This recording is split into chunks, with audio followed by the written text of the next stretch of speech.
Millones de turistas se toman fotos ahí todos los días. Millones de mexicanos caminan de largo sin voltear a verlo. Y sin embargo, detrás de esas paredes de piedra volcánica hay algo que muy poca gente se detiene a pensar, que ese edificio no es solo el símbolo del gobierno mexicano. Ese edificio es, quizás, el mayor archivo físico de traiciones, crímenes, poder absoluto y sangre que existe en todo el continente americano. Suscríbete a este canal si quieres entender de verdad cómo se ha movido el poder en México durante siglos, porque lo que te voy a contar hoy no lo vas a encontrar en ningún libro de texto escolar, y te lo garantizo. Hay una frase que se dice mucho en México, casi de broma, casi sin pensar: el que se mueve no sale en la foto. Es una frase que nació en la política, pero que perfectamente podría haberse inventado dentro de los muros del Palacio Nacional, porque ese lugar ha sido, desde hace más de 7 siglos, el epicentro donde se toman las decisiones que mueven a todo un país. Y más que eso, es el lugar donde los que se han movido demasiado, los que han levantado demasiado la voz, los que han intentado cambiar las reglas del juego, han terminado aplastados, exiliados, asesinados o simplemente borrados de la historia oficial. ¿Te ha pasado que ves ese edificio en la tele o en una foto y sientes algo extraño? Como si hubiera algo que no te están diciendo. Como si la versión que aprendiste en la escuela fuera demasiado limpia, demasiado ordenada, demasiado conveniente. En unos momentos vas a entender por qué ese presentimiento nunca te ha engañado. Para entender lo que es hoy el Palacio Nacional, primero hay que regresar mucho tiempo atrás, no al siglo XVI, no a la conquista española, sino incluso antes de que llegara Hernán Cortés con sus soldados y sus enfermedades. En ese mismo terreno ya existía un palacio. Era el Palacio de Axayácatl, uno de los grandes tlatoani mexicas, y fue en ese lugar donde Moctezuma II hospedó a los españoles cuando llegaron a Tenochtitlán, en 1519. Piénsalo un momento. El lugar donde hoy está el Palacio Nacional fue el mismo lugar donde ocurrió uno de los encuentros más determinantes de la historia de América. Dos mundos completamente distintos, frente a frente, en ese mismo suelo que hoy pisamos. Y lo que pasó después de ese encuentro marcó para siempre la naturaleza de ese espacio. Traición, negociación bajo presión, poder cambiando de manos de formas violentas e inesperadas. Cuando los españoles tomaron control de Tenochtitlán, después de la caída del Imperio Mexica en 1521, Hernán Cortés no perdió el tiempo. Ordenó demoler lo que quedaba del Palacio de Axayácatl y construir en ese mismo lugar su propia residencia. Así que desde el principio, el Palacio Nacional nació sobre las ruinas literales de un mundo destruido. No es metáfora, es arqueología. Si hoy cavas debajo de las bases del edificio, encuentras vestigios de esa civilización que fue arrasada para que el conquistador pudiera levantar su propio símbolo de poder. Eso es lo primero que hay que entender. El Palacio Nacional no es solo un edificio del gobierno, es un palimpsesto. Es una capa sobre otra capa sobre otra capa de poder, violencia y reescritura de la historia. Y esa lógica, esa costumbre de borrar lo anterior para imponer lo propio, se repitió una y otra vez a lo largo de los siglos. Hernán Cortés construyó su palacio y vivió en él por un tiempo, pero la relación entre Cortés y la corona española nunca fue sencilla. El conquistador era ambicioso, era poderoso, era popular entre sus tropas, y eso lo hacía peligroso. La corona desconfiaba de él, lo investigaba, lo limitaba, le ponía obstáculos. En 1528, Cortés tuvo que viajar a España para defenderse de las acusaciones que le hacían sus enemigos políticos. Mientras estuvo fuera, sus propiedades en la Nueva España fueron administradas por otros, y cuando regresó, su posición ya no era la misma. El poder que había conquistado con sus propias manos estaba siendo redistribuido por manos burocráticas que llegaban desde el otro lado del Atlántico. El palacio que él había construido fue transformado, ampliado, resignificado. Ya no era la casa de un conquistador individual. Se estaba convirtiendo en la sede del poder colonial, en el lugar desde donde se gobernaba un virreinato enorme, rico y constantemente en tensión. Durante el período virreinal, que duró casi 300 años, el Palacio Nacional fue la residencia y el centro de operaciones de los virreyes que gobernaron la Nueva España en nombre del rey de España. Y aquí es donde la historia empieza a ponerse verdaderamente oscura, porque los virreyes no eran santos. Eran funcionarios nombrados por una corona que estaba a miles de kilómetros de distancia, con intereses propios, con ambiciones personales y con un margen de acción que les permitía hacer prácticamente lo que quisieran dentro de sus territorios. En ese palacio se planearon guerras contra pueblos indígenas que se resistían al dominio español. Se firmaron decretos que condenaban a comunidades enteras a la esclavitud disfrazada de encomienda. Se tomaron decisiones económicas que saqueaban los recursos naturales del territorio para enriquecer a la metrópoli. Y todo eso ocurrió detrás de esas paredes que hoy parecen tan solemnes, tan institucionales, tan oficiales. Pero hay algo que casi nadie menciona cuando habla del Palacio Nacional durante el período virreinal, y es el papel de la Inquisición. La Santa Inquisición tuvo una presencia muy activa en la Nueva España, y aunque su sede oficial no era el Palacio Virreinal, las decisiones que afectaban a los acusados de herejía, de brujería, de judaizar en secreto, de pensar diferente, esas decisiones sí pasaban por ahí. El virrey y el tribunal inquisitorial tenían una relación compleja, a veces de colaboración, a veces de rivalidad, pero siempre de mutua dependencia. En ese palacio se negociaban las vidas de personas que habían cometido el crimen de practicar su religión ancestral, de leer libros prohibidos, de cuestionar la autoridad de la Iglesia. Y esas negociaciones rara vez terminaban bien para los acusados. Dentro de unos momentos, te voy a revelar uno de los episodios más perturbadores de esa época, uno que involucra directamente al palacio y que todavía hoy genera debate entre los historiadores.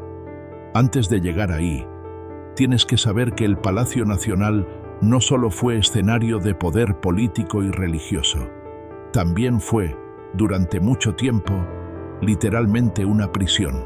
En sus sótanos y en sus espacios menos visibles se mantuvieron detenidos políticos, prisioneros de guerra, personas que el sistema consideraba inconvenientes. No había una separación clara entre el espacio de gobierno y el espacio de castigo. Ambas funciones coexistían en el mismo edificio, detrás de la misma fachada.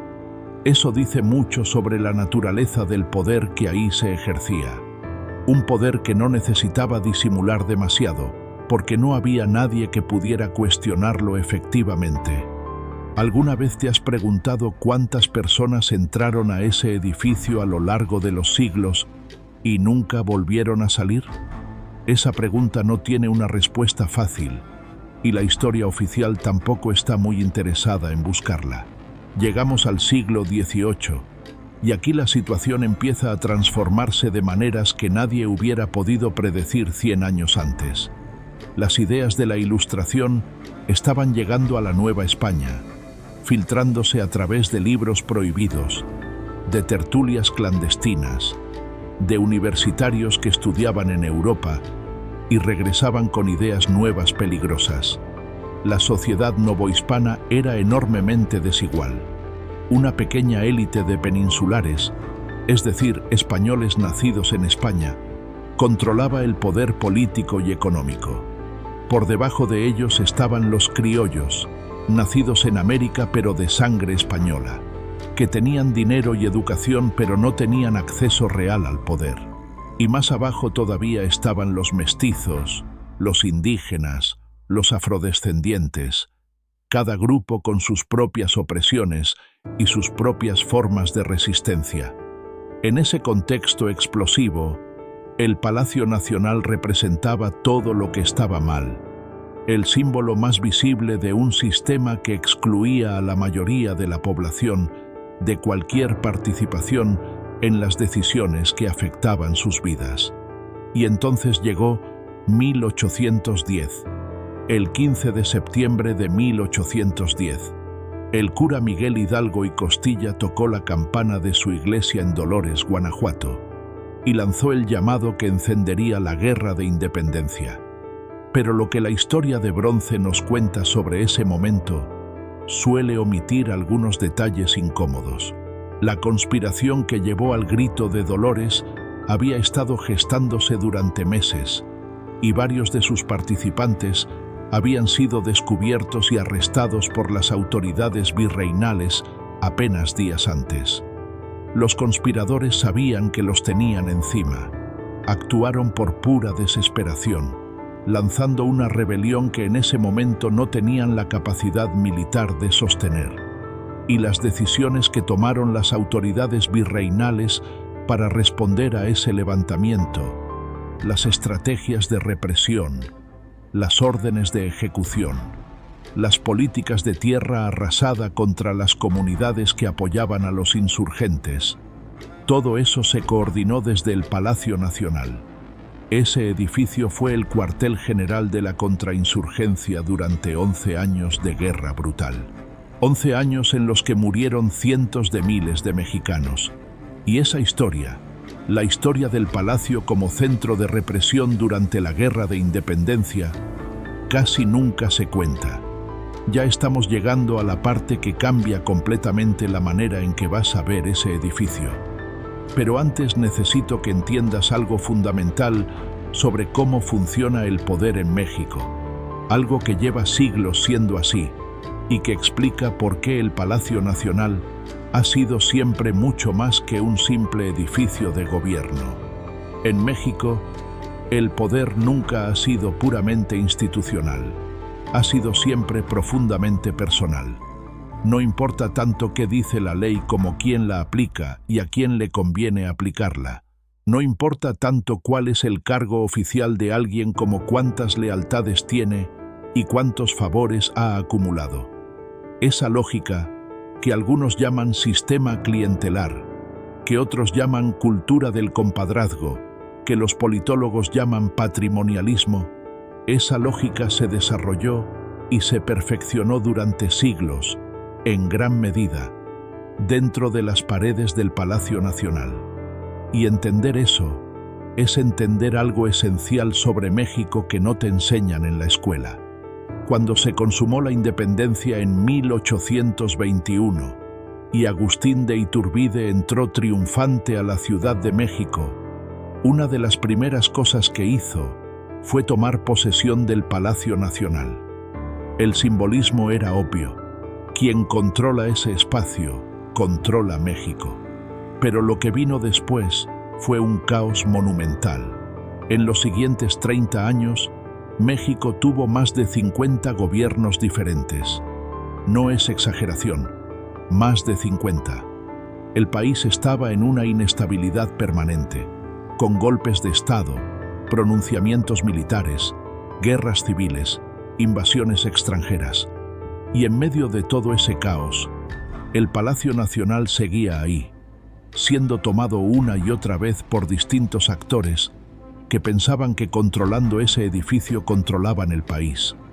A veces lo tomaban con ejércitos, a veces con negociaciones secretas, a veces con sangre en las calles del Zócalo. El palacio lo vio todo. Antonio López de Santa Anna merece un capítulo aparte en esta historia, porque pocos personajes encarnan mejor esa relación tóxica, casi adictiva, entre el poder personal y el Palacio Nacional. Santa Anna fue presidente de México 11 veces. 11. En distintos momentos gobernó como liberal y como conservador, como federalista y como centralista, como republicano y como dictador con el título de Su Alteza Serenísima. Se consideraba a sí mismo el Napoleón mexicano, y esa megalomanía se expresaba de maneras que hoy parecen absurdas, pero que en su momento eran perfectamente serias. Se dice, y hay documentos que lo respaldan, que en una ocasión organizó una ceremonia oficial para enterrar su propia pierna, que había perdido en combate, con honores militares completos. Y el centro de todas esas ceremonias, de todas esas demostraciones de poder personal, siempre era el Palacio Nacional. Santa Anna lo usó como escenario, como teatro, como símbolo de su autoridad personal. Y cuando perdía el poder y se iba al exilio, el palacio esperaba su regreso como si fuera inevitable. Pero la historia de Santa Anna tiene una sombra enorme que la historia oficial prefiere no iluminar demasiado. Bajo su gobierno, México perdió más de la mitad de su territorio. Texas, California, Nuevo México, Arizona, partes de lo que hoy son varios estados norteamericanos, todo eso era México, y dejó de serlo en gran medida por decisiones que se tomaron o se dejaron de tomar desde el Palacio Nacional. El Tratado de Guadalupe Hidalgo en 1848, que formalizó esa pérdida territorial tras la guerra con Estados Unidos, fue el resultado de una serie de fracasos militares, políticos y diplomáticos que tuvieron en Santa Anna a uno de sus principales protagonistas. Y ese tratado fue ratificado. Los documentos se firmaron. La historia de México cambió para siempre. En ese mismo edificio que hoy está en el Zócalo con su bandera enorme y sus turistas tomando fotos. Poco después, llegó uno de los períodos más convulsionados de toda la historia mexicana. La Reforma, encabezada por Benito Juárez, y la posterior intervención francesa. Juárez es un personaje que merece un tratamiento muy cuidadoso, porque la historia oficial lo ha convertido en un héroe casi sin defectos, en un símbolo de la resistencia mexicana frente al imperialismo extranjero. Y hay mucho de verdad en esa imagen, pero también hay aspectos de su gobierno que la historia de bronce prefiere ignorar. Juárez tuvo que tomar decisiones brutales para mantener la República en pie frente a los conservadores que habían invitado a un príncipe europeo a gobernar México. Esas decisiones incluyeron fusilamientos sumarios, exilios forzados, represión de grupos que no estaban de acuerdo con su proyecto político. El Palacio Nacional, durante los períodos en que Juárez lo ocupó, fue el centro desde donde se dirigía una guerra civil y una guerra de resistencia simultáneamente. Esa tensión, esa urgencia, esa lógica de que los fines justifican los medios, dejó huellas en la cultura política mexicana que todavía hoy son visibles. Y luego llegó Maximiliano. Esto es algo que siempre me parece fascinante y perturbador al mismo tiempo. Un archiduque austriaco, Maximiliano de Habsburgo, vivió en el Palacio Nacional y gobernó México desde ahí durante 3 años, entre 1864 y 1867.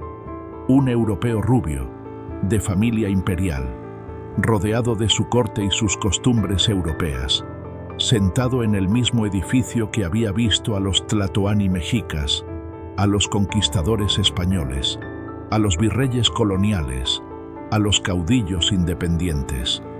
Maximiliano era, por lo que se sabe, una persona con genuinas buenas intenciones. Quería modernizar México, implementar reformas, mejorar las condiciones de vida de la población, pero llegó al poder de la manera equivocada, impuesto por una invasión militar francesa financiada por los conservadores mexicanos que no soportaban el gobierno de Juárez, y eso lo condenó desde el principio. Cuando los franceses retiraron sus tropas, Maximiliano quedó solo. Fue capturado, juzgado y fusilado en el Cerro de las Campanas en Querétaro. Y el Palacio Nacional volvió a manos de Juárez, como si el episodio imperial hubiera sido solo un paréntesis extraño en una historia que continuaba inexorablemente. Lo que vino después de Juárez fue Porfirio Díaz, y aquí es donde la oscuridad del Palacio Nacional alcanza quizás su nivel más sofisticado, porque Díaz no era un villano de caricatura, era un político enormemente hábil, un estratega brillante, un hombre que entendía el poder mexicano de maneras que pocos han igualado. Gobernó México durante más de 30 años, entre 1876 y 1911, con breves interrupciones. Y durante esos 30 años modernizó el país de maneras espectaculares.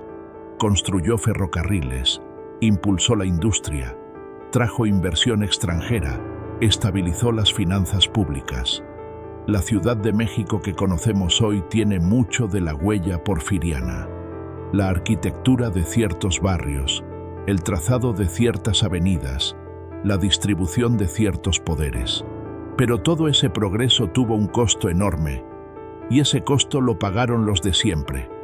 Los campesinos que perdieron sus tierras, los obreros que trabajaban en condiciones de semiesclavitud, los periodistas que intentaban criticar al régimen y terminaban en la cárcel o peor, los pueblos indígenas que fueron masacrados cuando se resistían al despojo.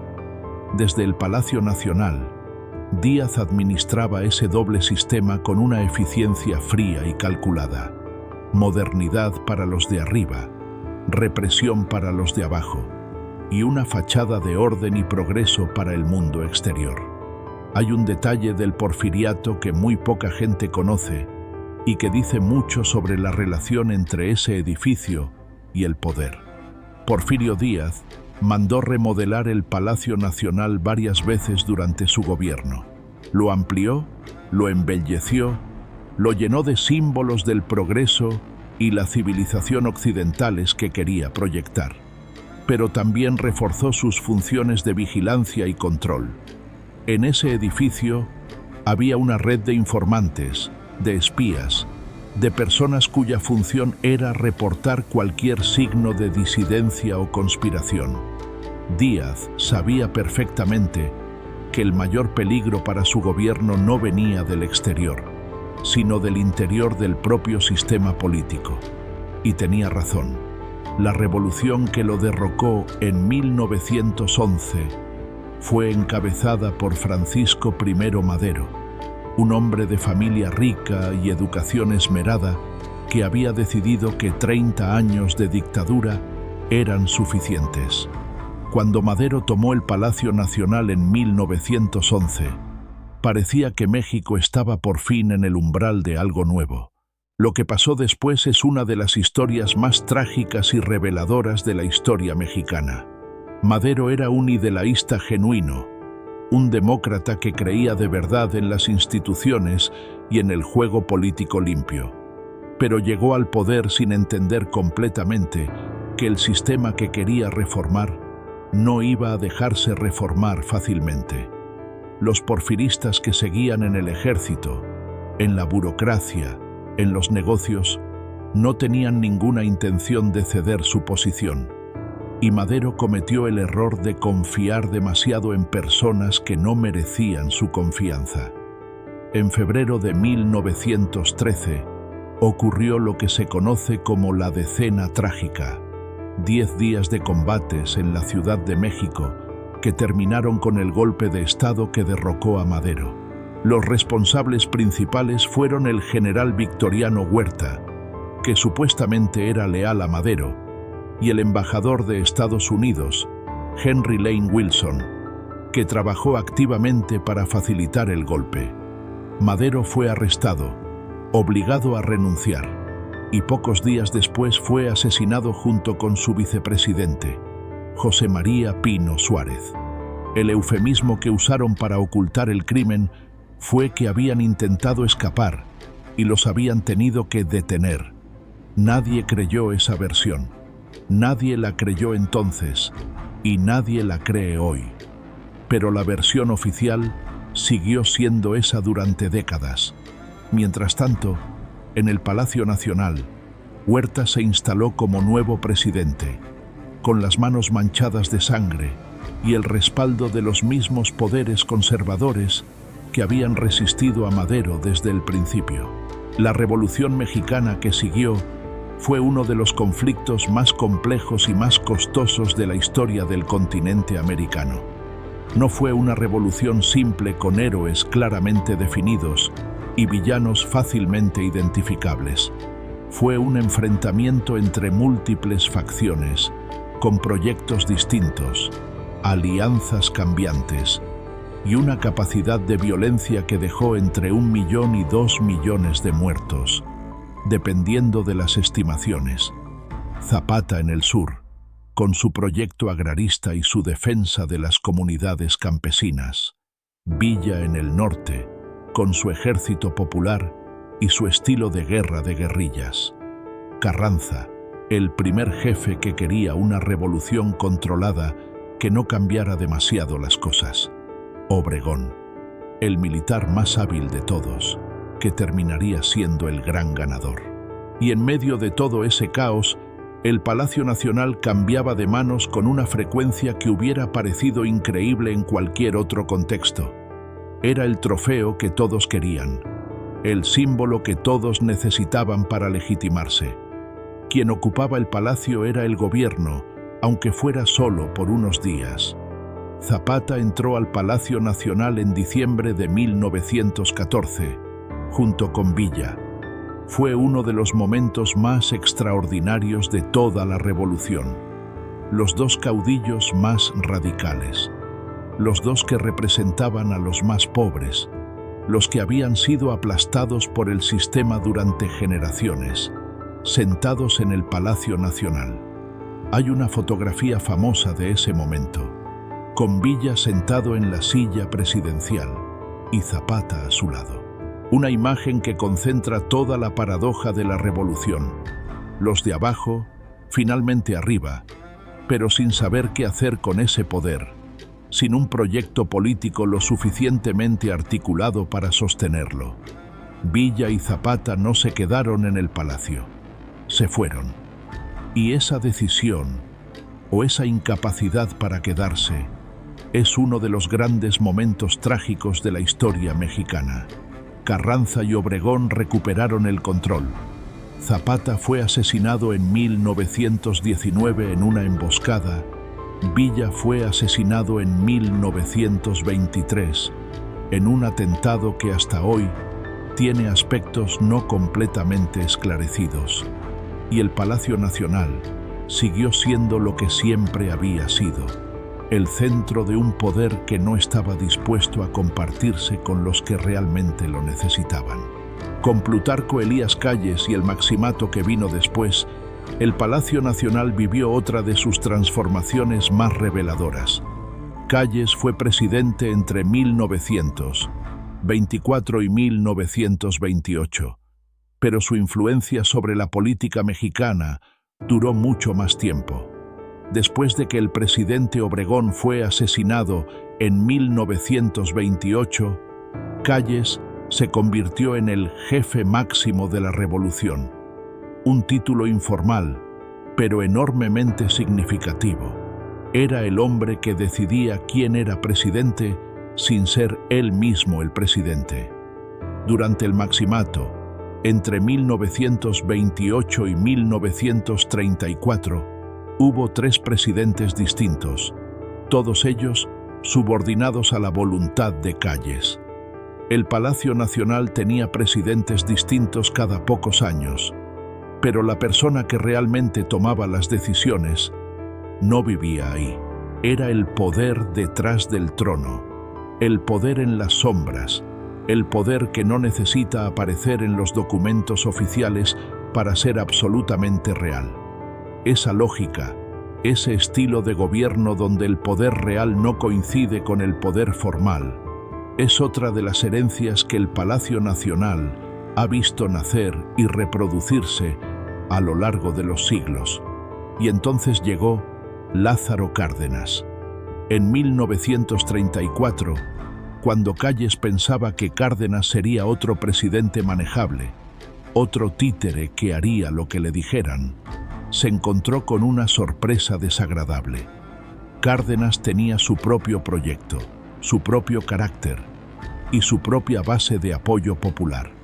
En 1936 ordenó la expulsión de Calles del país, rompiendo de un golpe el sistema del maximato. Y desde el Palacio Nacional, Cárdenas impulsó algunas de las reformas más radicales que México ha visto.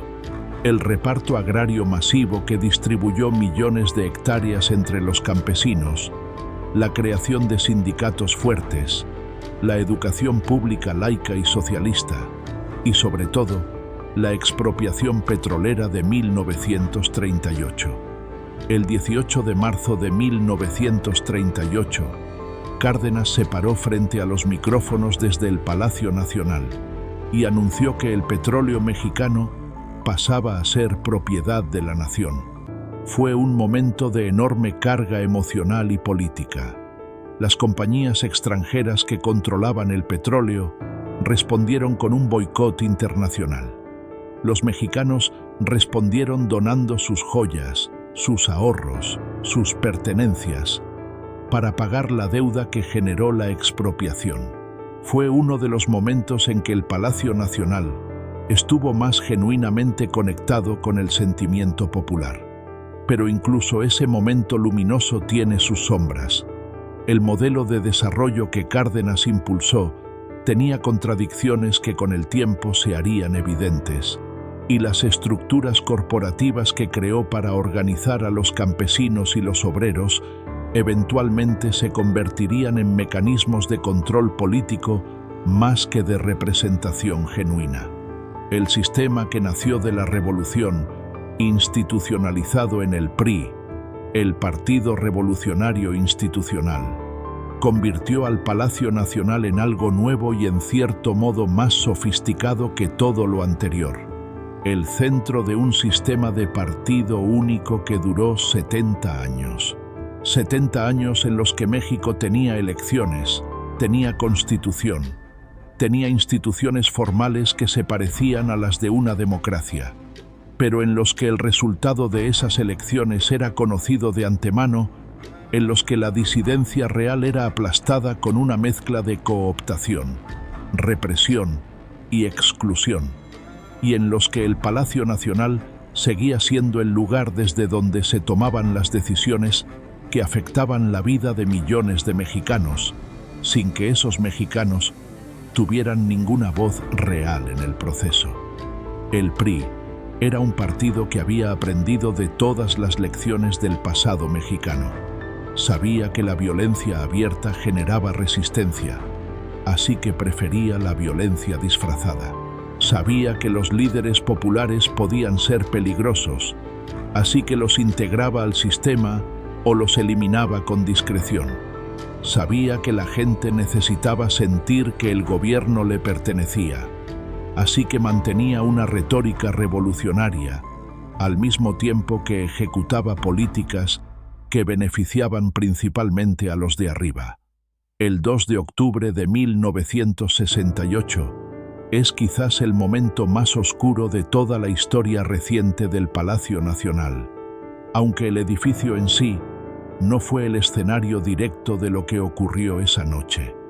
10 días antes de que México inaugurara los Juegos Olímpicos, el gobierno del presidente Gustavo Díaz Ordaz ordenó la masacre de estudiantes en la Plaza de las Tres Culturas en Tlatelolco.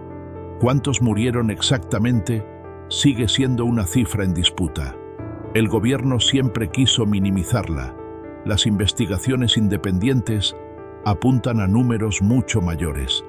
Pero lo que no está en disputa es que desde el Palacio Nacional se tomó la decisión de disolver violentamente un movimiento estudiantil que llevaba meses exigiendo apertura democrática, libertad de presos políticos y un diálogo honesto con el gobierno. La orden vino de arriba. Los francotiradores ya estaban apostados. El operativo estaba planeado. Y cuando terminó, el gobierno intentó borrar lo que había pasado, controlando los medios, presionando a los testigos, negando las evidencias. El Palacio Nacional, que ese día era el símbolo de la autoridad del Estado mexicano, fue también el origen intelectual de uno de los crímenes políticos más graves del siglo XX en América Latina. ¿Te preguntas por qué sigue importando todo esto? ¿Por qué vale la pena hablar de lo que pasó hace décadas, hace siglos? Porque la historia del Palacio Nacional no es solo historia. Es el manual de operación del poder mexicano. Es el código fuente de un sistema que sigue funcionando con lógicas que se instalaron hace mucho tiempo y que no han cambiado tanto como a veces queremos creer. En los próximos minutos vamos a hablar de los secretos más recientes, de las traiciones más contemporáneas, de los misterios que todavía están sin resolver y que tienen al Palacio Nacional como telón de fondo. La crisis de 1985 fue otro momento que reveló algo fundamental sobre la relación entre el Palacio Nacional y la sociedad mexicana. Cuando los terremotos devastaron la Ciudad de México en septiembre de ese año, la respuesta del gobierno fue tan lenta, tan torpe, tan claramente incapaz de entender la magnitud del desastre, que algo se rompió en la confianza popular. Los mexicanos, especialmente los capitalinos, se organizaron solos, sin esperar al gobierno, sin esperar que el Palacio Nacional enviara ayuda. Empezaron a rescatar a sus vecinos, a organizar albergues, a distribuir comida. Fue un momento de enorme solidaridad que muchos analistas señalan como el inicio del movimiento ciudadano que eventualmente haría posible la transición democrática de México. El presidente Miguel de la Madrid apareció tarde, dijo poco, hizo menos. Y el Palacio Nacional, que durante décadas había proyectado una imagen de eficiencia y control, quedó expuesto como lo que en realidad era, el centro de un sistema burocrático que respondía a sus propias lógicas internas, no a las necesidades reales de la población. 3 años después, en 1988, ocurrió algo que durante mucho tiempo se discutió solo en voz baja, pero que con el tiempo se fue convirtiendo en un secreto a voces. Las elecciones presidenciales de ese año enfrentaron al candidato del PRI, Carlos Salinas de Gortari, con Cuauhtémoc Cárdenas, hijo del expresidente Lázaro Cárdenas y figura central de una nueva izquierda que había surgido dentro del propio PRI. Los resultados de esa noche son uno de los grandes misterios de la historia política mexicana reciente. Cuando la elección transcurría y los primeros números empezaban a mostrar que Cárdenas iba adelante, los sistemas de cómputo del interior del Palacio Nacional, según versiones que han circulado ampliamente y que nunca han sido completamente desmentidas por las autoridades, se cayeron. El famoso "se cayó el sistema" es una frase que en México se convirtió en sinónimo de fraude electoral. Cuando los sistemas volvieron a funcionar, Salinas iba ganando. Lo que realmente pasó esa noche dentro del sistema electoral mexicano sigue siendo objeto de debate. Lo que no está en debate es que la credibilidad del proceso electoral quedó profundamente dañada y que la sombra de esa elección siguió persiguiendo al gobierno de Salinas durante todo su sexenio. El gobierno de Salinas fue, en muchos sentidos, la versión más moderna y sofisticada del viejo estilo de poder que el Palacio Nacional había albergado siempre. Salinas impulsó reformas económicas de gran calado: el Tratado de Libre Comercio con Estados Unidos y Canadá, la privatización de empresas estatales, la apertura de la economía al capital extranjero. México parecía, desde afuera, en camino hacia la modernidad. Pero detrás de esa fachada modernizadora, los viejos vicios seguían operando. La privatización de empresas estatales creó en tiempo récord una nueva clase de multimillonarios con conexiones directas al poder político. El narcotráfico, que venía creciendo desde los años 70, alcanzó durante los 80 y 90 una capacidad de corrupción e intimidación del Estado que resultó en escándalos que sacudieron al sistema. Y el hermano del propio presidente, Raúl Salinas de Gortari, terminó involucrado en escándalos que incluyeron el asesinato de un dirigente político y cuentas bancarias en el extranjero, con sumas que nunca pudieron ser explicadas satisfactoriamente. Carlos Salinas salió del país después de que su sucesor, Ernesto Zedillo, señalara públicamente su responsabilidad en la crisis económica de 1994. Pero antes de irse, el sistema que había operado desde el Palacio Nacional había generado daños que tardarían años en cuantificarse completamente. El año 1994 merece también un capítulo aparte en esta historia, porque fue un año que concentró en 12 meses una cantidad de sacudidas que en otro país hubieran llevado años. En enero, el 1 de enero, el día en que entró en vigor el Tratado de Libre Comercio con Estados Unidos y Canadá, un grupo de indígenas mayas del estado de Chiapas tomaron las armas y declararon la guerra al gobierno mexicano. El Ejército Zapatista de Liberación Nacional, el EZLN, irrumpió en la escena política nacional con un comunicado que decía «Ya basta», y que articulaba, con una claridad que sorprendió a mucha gente, las condiciones de miseria y exclusión en que vivían los pueblos indígenas del sur de México. El gobierno respondió con operativos militares, pero la presión nacional e internacional frenó una respuesta todavía más violenta. El subcomandante Marcos, el portavoz enmascarado del EZLN, se convirtió en un fenómeno mediático mundial. Y el gobierno que operaba desde el Palacio Nacional, tuvo que sentarse a negociar con un grupo de indígenas que hacía pocas semanas habría ignorado completamente.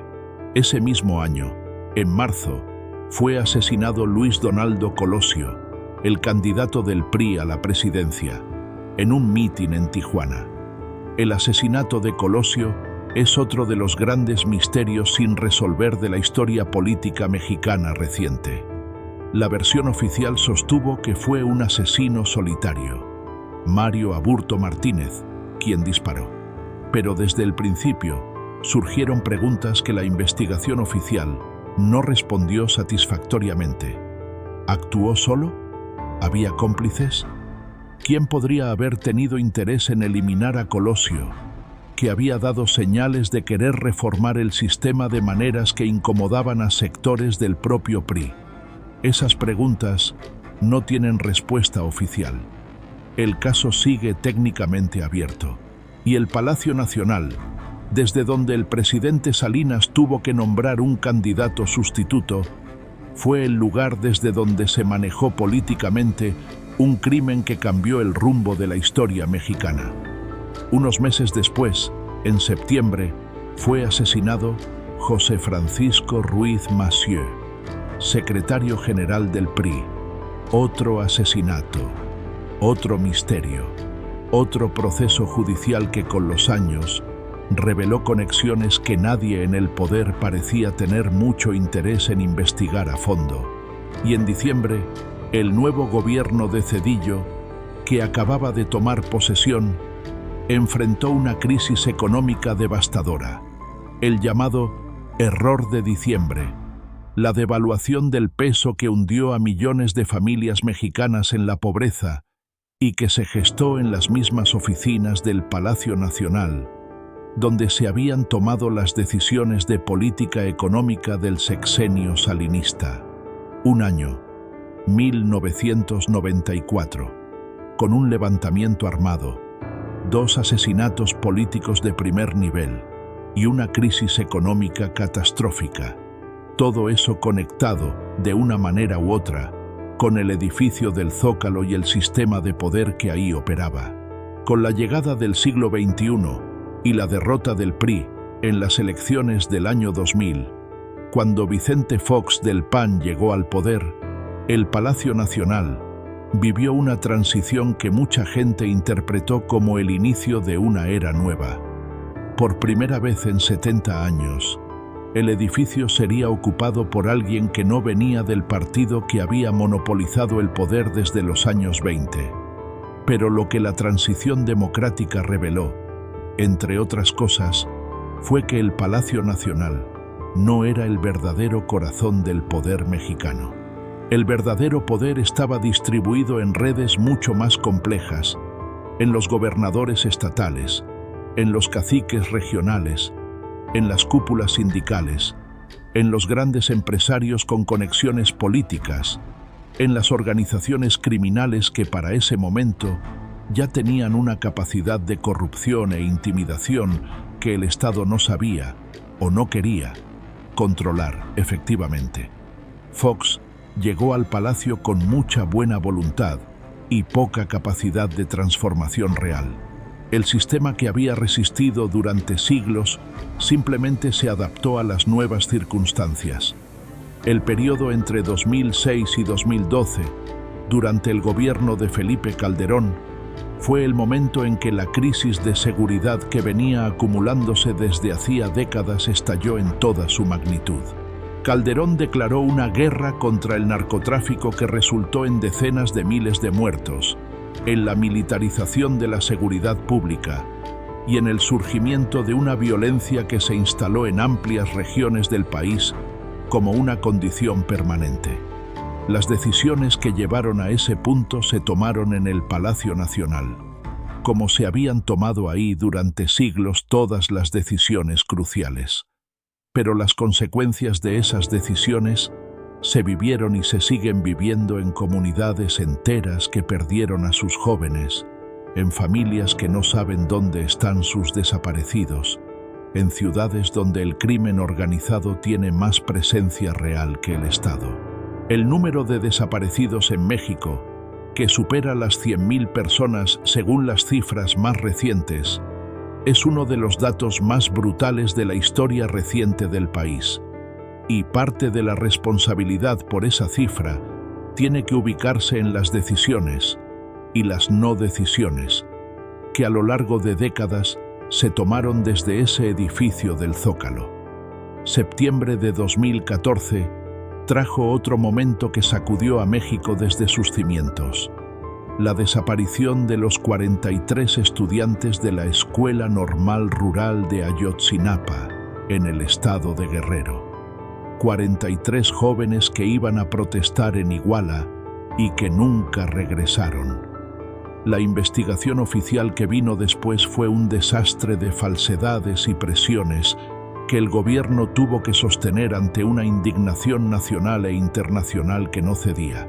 La famosa verdad histórica que presentó el entonces procurador Murillo Karam resultó ser, según investigaciones independientes y el propio gobierno siguiente, una narrativa fabricada que no correspondía a lo que realmente había pasado.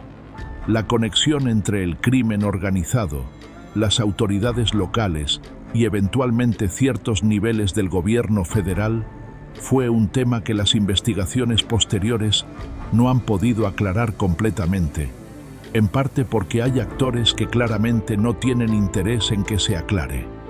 El caso de Ayotzinapa sigue sin resolverse de manera completa, y el Palacio Nacional, que durante el gobierno de Peña Nieto primero intentó minimizar el caso y luego tuvo que enfrentar la presión social que generó, es parte de esa historia. El Palacio, bajo el gobierno de Andrés Manuel López Obrador, que inició en 2018, vivió otra transformación simbólica importante. López Obrador había llegado al poder prometiendo una cuarta transformación de México, comparando su proyecto con las grandes transformaciones históricas del país: la independencia, la reforma y la revolución. Desde el Palacio Nacional, inauguró las mañaneras, las conferencias de prensa matutinas diarias que se convirtieron en el espacio desde donde el presidente comunicaba directamente con la población, saltándose a los medios tradicionales que consideraba hostiles. Fue una innovación comunicativa que tuvo sus aspectos positivos, en términos de transparencia y accesibilidad, y sus aspectos problemáticos, cuando se usó para atacar a críticos, periodistas o instituciones que cuestionaban al gobierno. El Palacio Nacional, que durante siglos había sido un lugar de opacidad y secreto, se abrió en cierta forma, pero las preguntas sobre qué seguía ocurriendo detrás de las cámaras, qué decisiones se seguían tomando en las sombras, no desaparecieron por arte de magia.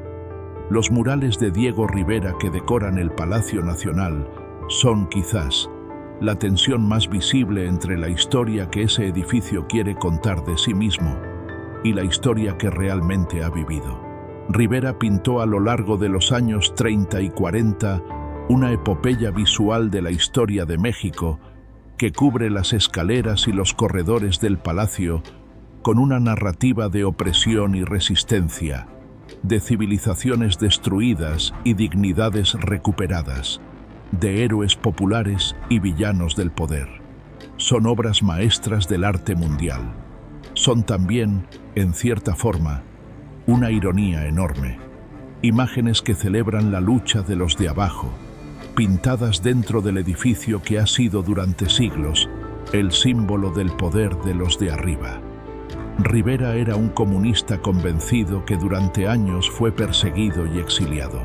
Y sin embargo, el gobierno mexicano lo invitó a pintar dentro del Palacio Nacional, quizás entendiendo que un arte que parece radical puede ser una forma muy efectiva de neutralizar el radicalismo real.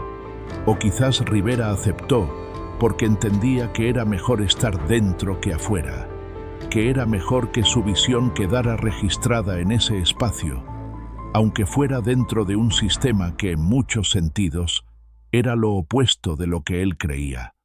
Hay una habitación en el Palacio Nacional que muy poca gente conoce.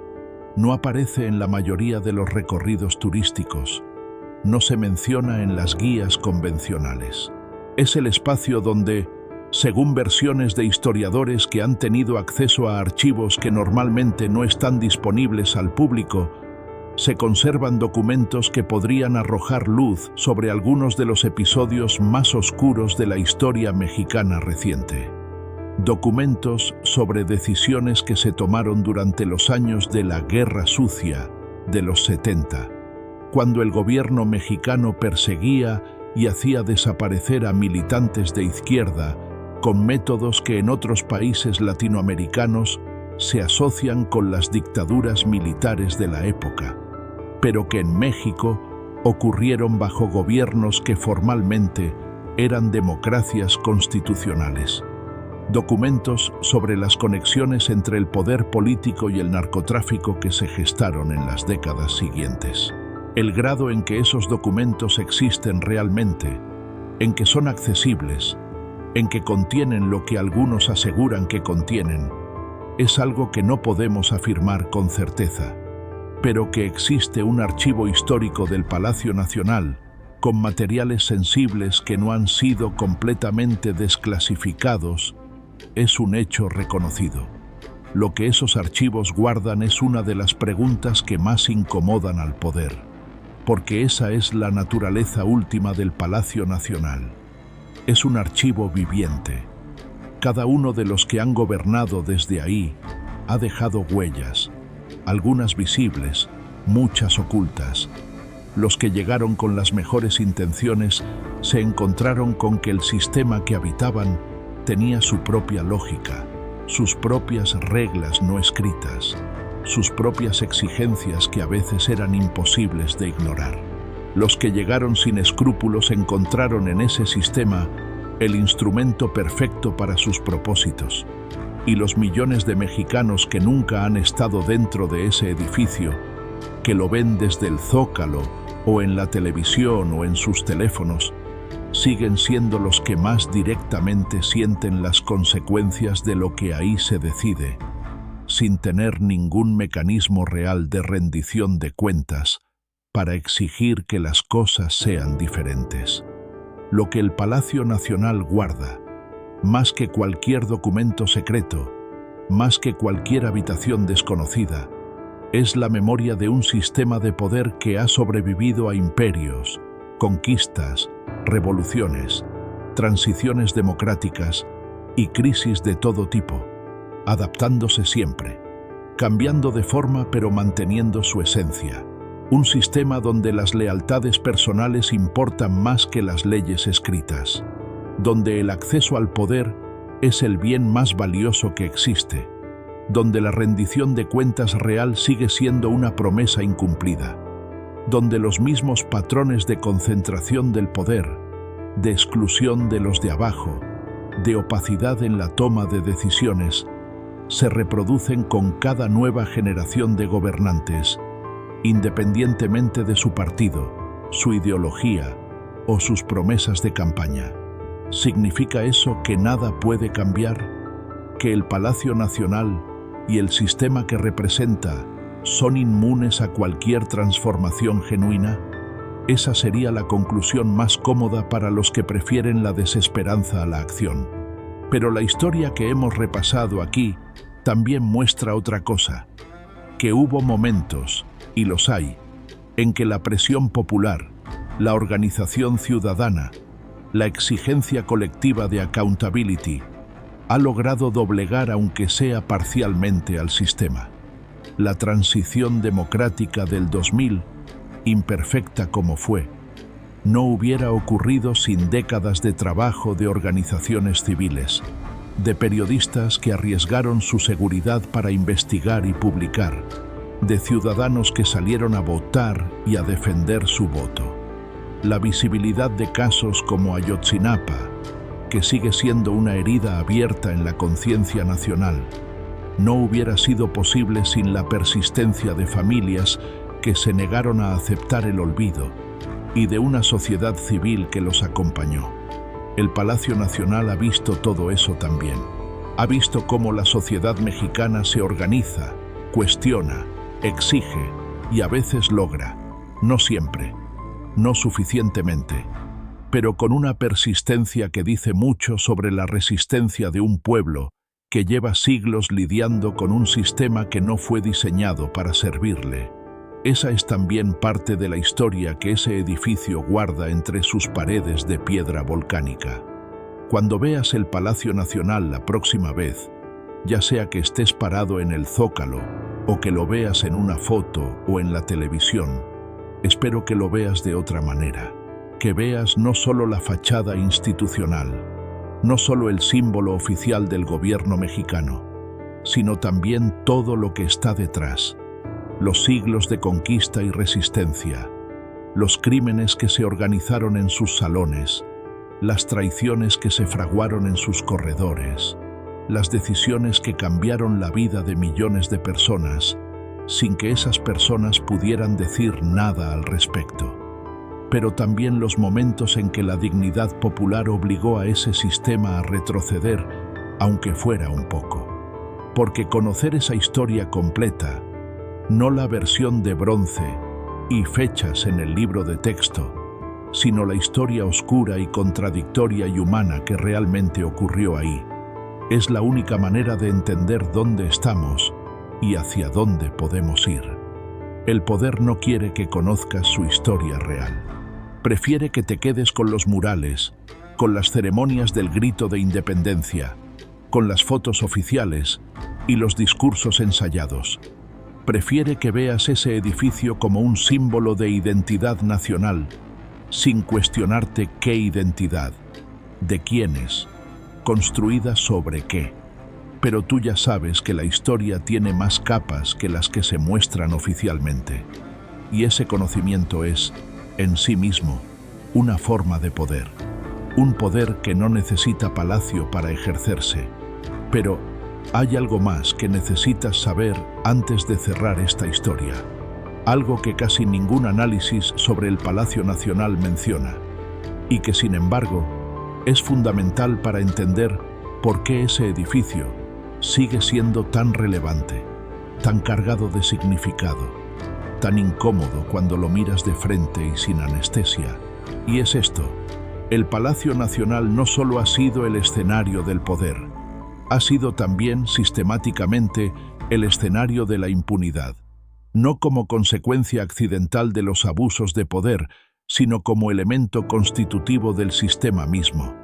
La impunidad no es un bug del sistema mexicano, es un feature, es algo que el sistema necesita para funcionar, porque sin ella, los pactos que sostienen el poder se romperían, los secretos que mantienen unidas a las élites saldrían a la luz, y la fragilidad real de ese edificio, no el edificio físico, sino el edificio institucional, quedaría expuesta para que todos la vieran.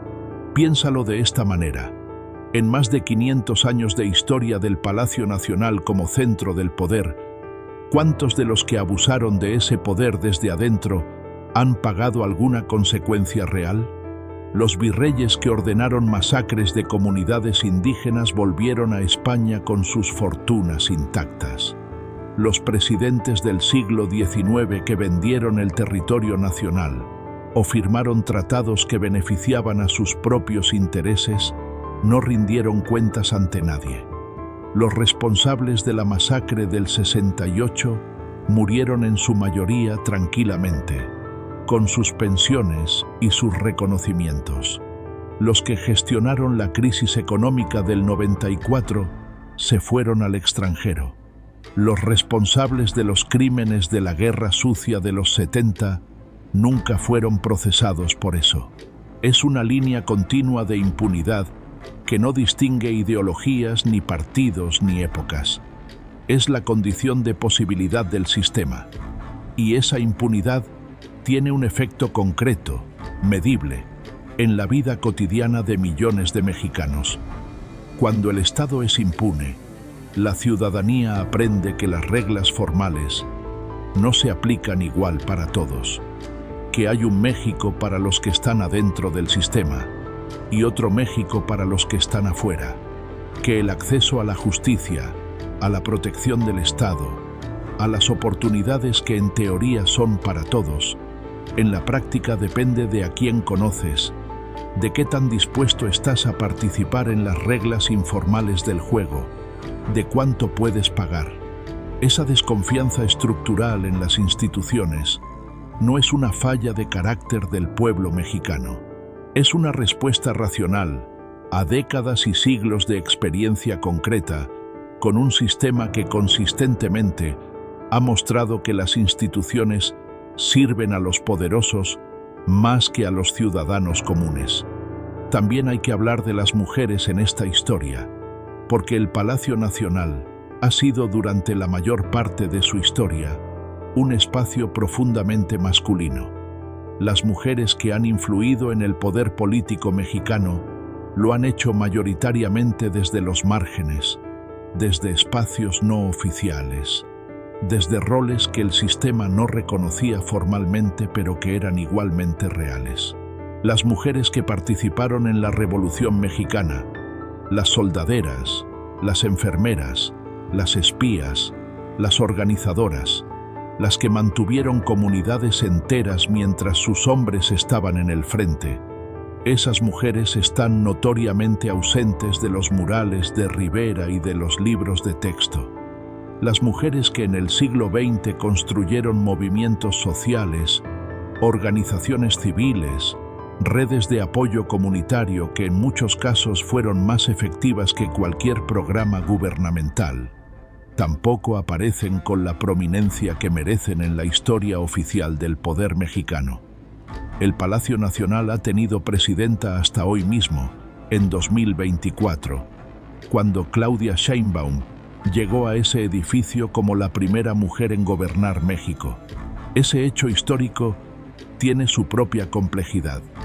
Es al mismo tiempo un avance real y una pregunta abierta sobre si el acceso de las mujeres al poder formal cambia o no la naturaleza del sistema que ese poder representa. El tema de los archivos secretos del Palacio Nacional merece también un desarrollo más profundo. Desde los años 90, ha habido esfuerzos intermitentes por desclasificar documentos históricos que permitan entender mejor algunos de los episodios más oscuros de la historia reciente. El acceso a documentos relacionados con la Guerra Sucia de los años 70, con las operaciones de inteligencia del gobierno contra disidentes políticos, con las conexiones entre autoridades y crimen organizado, ha sido parcial, fragmentado y constantemente obstaculizado por actores que claramente tienen interés en que cierta información no llegue al público. Los periodistas de investigación que han intentado acceder a esos archivos han enfrentado desde burocracia pasiva hasta amenazas directas. México tiene uno de los índices más altos del mundo de periodistas asesinados, y muchos de esos crímenes están relacionados directamente con la investigación de temas que tocan al poder político. Esa realidad, esa violencia contra quienes intentan documentar la historia real del poder en México, es también parte de la historia del Palacio Nacional, aunque el edificio mismo nunca aparezca en las notas periodísticas sobre esos crímenes. La arquitectura del edificio es también una historia en sí misma. El Palacio Nacional que existe hoy es el resultado de siglos de modificaciones, ampliaciones, demoliciones y reconstrucciones. Cada periodo de la historia mexicana dejó su marca física en el edificio. El período colonial con sus arcos y sus proporciones españolas. El siglo XIX con sus intentos de modernización. El porfiriato con su obsesión por la imagen de progreso europeo. El período posrevolucionario con sus murales y sus intentos de conectar el poder con la identidad popular. Y debajo de todo eso, debajo de las capas de cal y pintura y remodelaciones, están los vestigios de lo que había antes, los fundamentos del Palacio de Axayácatl. Los arqueólogos que han trabajado en el subsuelo del Zócalo han encontrado piezas de ese mundo anterior que sobrevivieron a la conquista y a 500 años de construcción encima. El Palacio Nacional literalmente se sostiene sobre las ruinas de lo que destruyó. Y esa metáfora no es solo arquitectónica. Hay algo en la geografía del poder mexicano que también vale la pena señalar. El Palacio Nacional está en el Zócalo, la plaza central de la Ciudad de México, que a su vez está construida sobre lo que fue el centro ceremonial de Tenochtitlán. El Templo Mayor, el centro religioso y político del Imperio Mexica, fue excavado a partir de los años 70 a pocas decenas de metros del Palacio Nacional. Hoy sus ruinas están abiertas al público, como un museo. Y hay algo profundamente significativo en esa geografía. El poder colonial y luego el poder republicano se instalaron exactamente donde el poder precolonial había tenido su centro. No al lado, no cerca, sino encima, literalmente, como si quien controla ese punto geográfico específico del planeta controla algo más que un edificio o una institución. Como si ese lugar tuviera una carga simbólica que los distintos poderes que lo han ocupado han entendido instintivamente, sin necesariamente articularlo en palabras. Los extranjeros que han visitado el Palacio Nacional a lo largo de la historia han dejado registros fascinantes de sus impresiones. Desde los viajeros europeos del siglo XVIII que quedaban asombrados por la riqueza y el tamaño del edificio virreinal, hasta los diplomáticos y periodistas del siglo XX que describían la mezcla de grandiosidad y deterioro que caracterizaba al edificio en distintos momentos. Uno de los testimonios más interesantes es el de Fanny Calderón de la Barca, una escocesa que vivió en México a principios del siglo XIX como esposa del primer embajador español ante el México independiente. y que dejó en sus cartas y memorias una descripción del Palacio Nacional de esa época que mezcla el asombro por la escala del edificio con la incomodidad ante las condiciones de miseria que coexistían a pocos pasos de él. Esa distancia entre la grandiosidad del edificio y la realidad de las mayorías sigue siendo una de las tensiones más evidentes del Palacio Nacional como símbolo. Otro aspecto que merece atención es el papel del Palacio Nacional como escenario mediático. Desde que los medios de comunicación modernos llegaron a México, el edificio ha sido un escenario privilegiado para la construcción de narrativas sobre el poder. Las fotografías de los presidentes en sus balcones, los discursos del grito de independencia, que cada 15 de septiembre reúnen a miles de personas en el Zócalo, las transmisiones en vivo de las conferencias de prensa matutinas en el periodo más reciente, todo eso forma parte de una estrategia comunicativa que el poder ha ido perfeccionando a lo largo del tiempo. El Palacio Nacional no solo es donde se ejerce el poder, es donde el poder se muestra, se performa, se presenta a sí mismo de la manera que quiere ser visto. Y en esa distinción entre lo que el edificio muestra y lo que realmente ocurre en su interior, está el espacio donde el periodismo crítico y la ciudadanía informada tienen que operar. El futuro del Palacio Nacional es una pregunta abierta que también vale la pena formular. ¿Seguirá siendo el centro del poder ejecutivo mexicano en las próximas décadas? ¿O la Ciudad de México seguirá creciendo y transformándose de maneras que hagan inevitable que las instituciones del poder se reubiquen? Algunos urbanistas y analistas han señalado que concentrar tantas instituciones en el centro histórico de una ciudad como Ciudad de México, con todos sus problemas de tráfico, contaminación y desigualdad, es una decisión que a largo plazo puede necesitar revisarse. Pero mover las instituciones del poder fuera del Palacio Nacional sería también un acto simbólico enorme, con consecuencias que van mucho más allá de la logística. Sería reconocer que el edificio y lo que representa ya no es la forma adecuada de concebir la relación entre el Estado y la ciudadanía en el México del siglo XXI. Y quizás ese es el verdadero debate que el Palacio Nacional debería provocar. No solo quién lo habita y qué hace desde ahí, sino qué tipo de relación entre el poder y la sociedad queremos construir.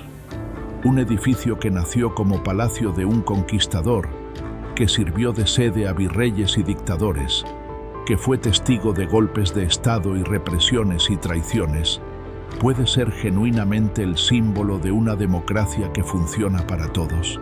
¿O su historia es tan pesada, tan cargada de lo que no funcionó, que necesitamos inventar nuevas formas de simbolizar el poder que queremos construir? Esa no es una pregunta retórica, es una pregunta que los mexicanos, y en general todos los latinoamericanos que compartimos historias similares de colonialismo y autoritarismo y transiciones democrativas incompletas, tenemos que hacernos con seriedad. Porque los símbolos importan, los espacios donde el poder se ejerce importan, y la historia que esos espacios portan importa, incluso cuando preferimos no recordarla. El Palacio Nacional es todo eso al mismo tiempo, un testimonio de la grandeza de las civilizaciones que existieron aquí antes de la conquista, un símbolo de la violencia colonial que destruyó esas civilizaciones, un instrumento del poder que se ha perpetuado con distintos disfraces a lo largo de siglos, un escenario donde a veces la dignidad popular ha logrado hacerse escuchar aunque sea por momentos, y una pregunta abierta sobre qué tipo de México queremos ser. Cada mexicano que pasa frente a ese edificio, cada uno que lo ve en televisión, cada uno que aprende su historia, tiene algo que ver con la respuesta a esa pregunta. No porque el poder nos haya dado la voz para responderla, sino porque a veces, en la historia de ese edificio y de ese país, los de abajo han tenido que tomar esa voz, aunque nadie se las diera. Si llegaste hasta aquí es porque te importa entender México de verdad, más allá de las versiones convenientes y los relatos cómodos. Dale like a este video si sientes que esto que acabas de ver te aportó una perspectiva que no tenías antes, porque eso es exactamente lo que este canal quiere hacer: darte herramientas para entender el mundo en que vivimos con más claridad y más honestidad. Suscríbete si quieres seguir recibiendo investigaciones como esta, porque hay muchas más historias que el poder prefiere que no conozcas, y nosotros vamos a seguir contándolas. Activa la campanita para que no se te escape ninguna. Y déjame en los comentarios qué parte de esta historia te hizo más ruido, qué fue lo que más te sorprendió o lo que más te indigna, porque esta conversación no termina aquí. Termina cuando tú decides hacer algo con lo que aprendiste.